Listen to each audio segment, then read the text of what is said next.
Chain 100 पहिया tractor चोर। चंदनपुर गांव में रामू नाम का एक चोर रहता था। वो अपने गिरोह के साथ चंदनपुर की गुफाओं में रहता था और आसपास के गांव में चोरी करके अपनी गुफा में सुरक्षित पहुंच जाया करता था।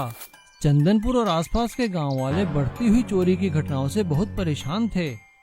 रामू को पकड़ने के लिए चंदनपुर गांव और आसपास की पुलिस ने काफी कोशिश की, लेकिन वो रामू को पकड़ नहीं सकी। रामू अपने गिरोह के साथ अपने द्वारा बनाए गए खास चेनसॉ ट्रैक्टर में बैठकर निकलता था और गांव में चोरी करके फरार हो जाता था। गांव की पुलिस ने कई बार उसका पीछा भी किया, लेकिन रामू अपने ट्रैक्टर में चेनसॉ लगे होने के कारण कैसे भी रास्ते को पार कर जाता था और वो पुलिस की सारी रुकावटों को तोड़ता हुआ भाग जाया करता था। ये देखकर पुलिस इंस्पेक्टर ने मायूस होकर कहा, क्या करें इस रामू का, कैसे पकड़े इसे, इसका खास ट्रैक्टर तो रुकता ही नहीं है।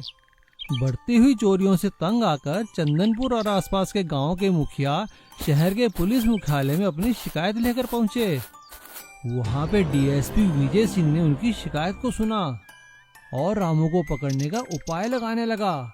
उस शाम जब विजय सिंह अपनी मोटरसाइकिल में बैठ के अपने घर आ रहा था, तभी उनकी मोटरसाइकिल की चेन में कपड़ा फंस गया, जिसे निकालना बहुत मुश्किल था। ये देखकर डीएसपी विजय सिंह को एक आइडिया आया और वो अगले दिन ही चंदनपुर गांव पहुंचा और उसने वहां पे आसपास के सभी गांवों के मुखियाओं को इकट्ठा करके कहा, सभी लोगों को मेरा नमस्कार। आप लोग मेरे पास रामू की समस्या लेकर आए थे और मैं आपके पास हल लेकर आया हूँ। आप लोग जितना जल्दी हो सके, जितना पुराना कपड़ा आप लोगों के घरों में पड़ा है, वो लेकर पुलिस थाने आ जाइए। हम लोग रामू को पकड़ने का उपाय कर रहे हैं। डीएसपी विजय सिंह की बात सुनकर वहाँ खड़े सभी लोग हंसने लगे और हंसते हुए चंदनपुर के मुखिया ने कहा, अरे साहब, आप रामू को पकड़ तो सकते नहीं, अब हमारे कपड़े भी उतरवा रहे हैं, क्या मजाक है ये। कोई बंदूक लाए होते, तोप लाए होते, पुराने कपड़े मंगवा रहे हैं। अरे मुखिया जी, आप मेरी बात का विश्वास तो कीजिए, मैं आपके कपड़े नहीं उतरवा रहा, मैं तो सिर्फ आपसे पुराने कपड़े मांग रहा हूँ। चलो ठीक है, देख लेते हैं आपको पुराने कपड़े देके भी। अगले ही दिन आसपास के सभी गांव वाले गाड़ियों में भर भर कर पुराने कपड़े लेकर थाने आ गए। विजय सिंह ने गांव वालों द्वारा दिए गए कपड़े इकट्ठे करके जिस रास्ते रामू अपनी गुफा की ओर जाता था, वहां पर एक गड्ढा कर उसमें दबा दिए और उसके ऊपर की मिट्टी रख दी। 2 दिन बाद जैसे ही रामू एक गांव में चोरी करके गुफा की तरफ जाने लगा, तो विजय सिंह ने अपनी जीप में उसका पीछा किया। रामू विजय सिंह को मुंह चिढ़ाता हुआ जा रहा था। अरे आइए आइए अफसर साहब, आइए आइए, पीछा कीजिए, पकड़िए, देखते हैं कैसे पकड़ते हैं मुझे। जैसे ही रामू उस जगह पहुंचा जहां कपड़े रखे हुए थे, उसके ट्रैक्टर की चेनसॉ में सारे कपड़े फंस गए और उसका ट्रैक्टर वहीं पे फंस कर रह गया। पुलिस ने चारों ओर से रामू के ट्रैक्टर को घेर लिया और सभी को पकड़कर जेल में बंद कर दिया। सभी गांव वालों ने डीएसपी विजय सिंह की काफी तारीफ की और इस तरह से डीएसपी विजय सिंह ने पुराने कपड़ों की मदद से रामू के चेनसॉ ट्रैक्टर को पकड़कर चंदनपुर और आसपास के गांव वालों को रामू के आतंक से मुक्ति दिलाई थी। गरीब भेलपुरी वाली की सफलता।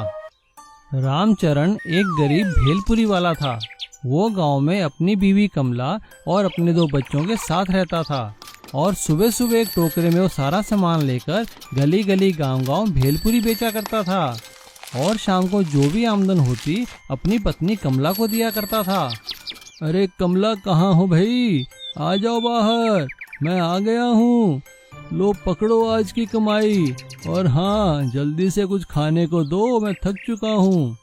आती हूँ, आप हाथ पैर धो लीजिए, मैं अभी खाना लगाती हूँ। कमला अपने पति के सिर से टोकरा उतारती है और रामचरण द्वारा दिए गए पैसे लेकर घर के अंदर चली जाती है। रामचरण हाथ पैर धो के आता है तो कमला उसे गरम गरम खाना खिलाती है।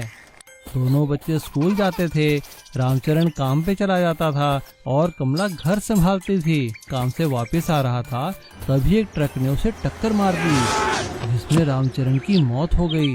हे भगवान, ये तूने क्या किया, ये मुझे किन बुरे कर्मों की सजा मिली है। अब मैं क्या करूंगी? अपने बच्चों को कैसे अकेले पालूंगी भगवान? अभी कमला ये सब सोच ही रही थी, तभी पड़ोस में रहने वाली श्यामा चाची उससे मिलने आती है और वो कमला से कहती है, रोना बंद कर, अब जो होना था सो तो हो गया।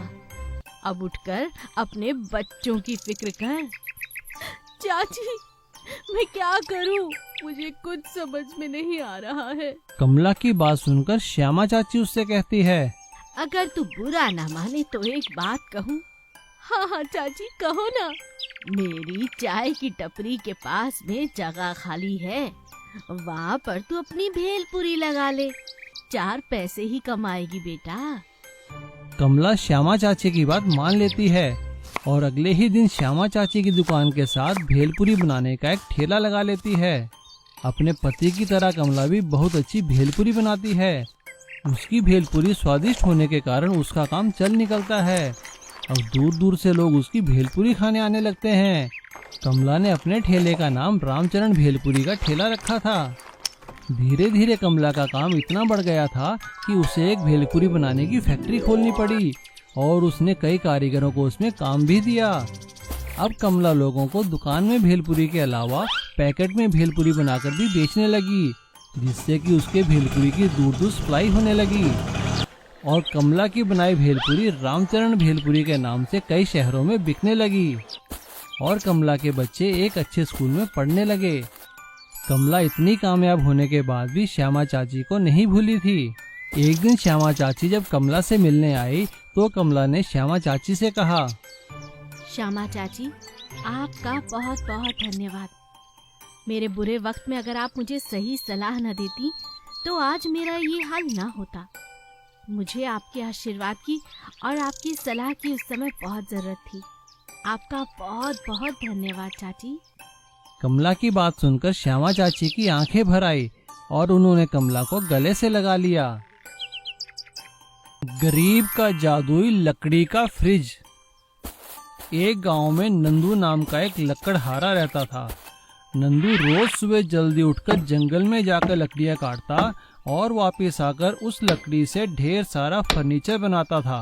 उसका काम सही चल रहा था, लेकिन धीरे धीरे उसका काम कम होने लगा क्योंकि गांव में एक नया फर्नीचर का शोरूम खुल गया था, जिसमें फैक्ट्री में बना हुआ लकड़ी का सामान बेचा जाता था, जो कि दिखने में बहुत ही खूबसूरत लगता था। अब नंदू से कोई भी सामान खरीदने नहीं आता था।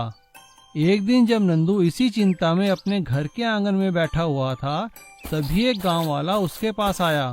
अरे नंदू, यूं मुंह फुलाकर क्यों बैठे हुए हो भाई? अरे क्या बताऊं कृष्णा, जब से ये नई दुकान आई है तब से तो मेरा धंधा ही चौपट हो गया। अरे तो इसमें मुंह फुलाने वाली क्या बात है? भाई नया जमाना है, लोगों को वो चीजें अच्छी लग रही हैं। तुम एक बार आकर देखो तो सही दुकान में कि क्या फर्क है तुम्हारे और उसके काम में। नंदू उस गांव वाले की बात मानकर उसके साथ फर्नीचर की दुकान में गया। वो वहां पर लकड़ी की तरह तरह की चमकदार चीजें देखकर हैरान हो गया।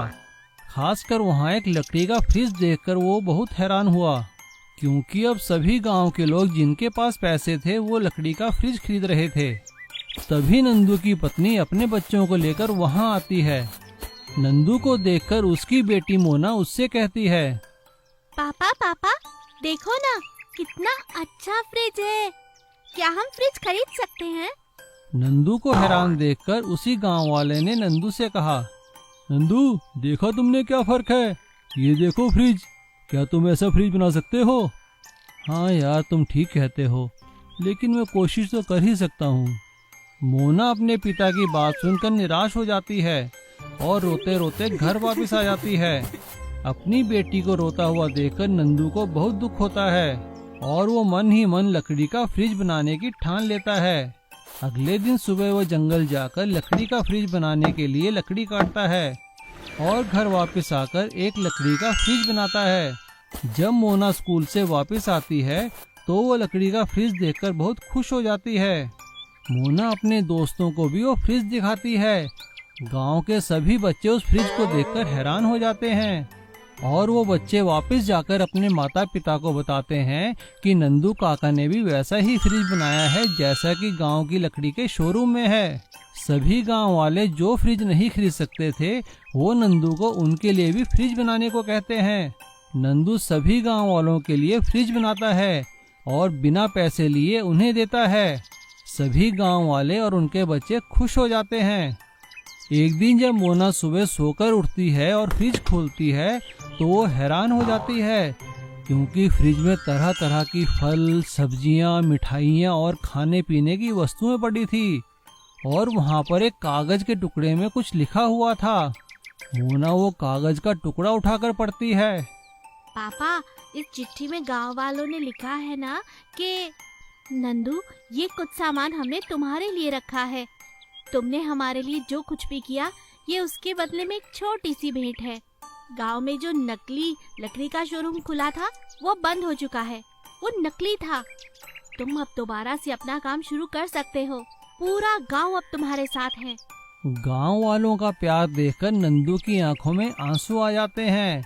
नंदू फिर से मेहनत करने लगता है और तरह तरह की चीजें और फ्रिज बनाने लगता है और वो अपने परिवार वालों के साथ फिर से खुशी खुशी रहने लगता है।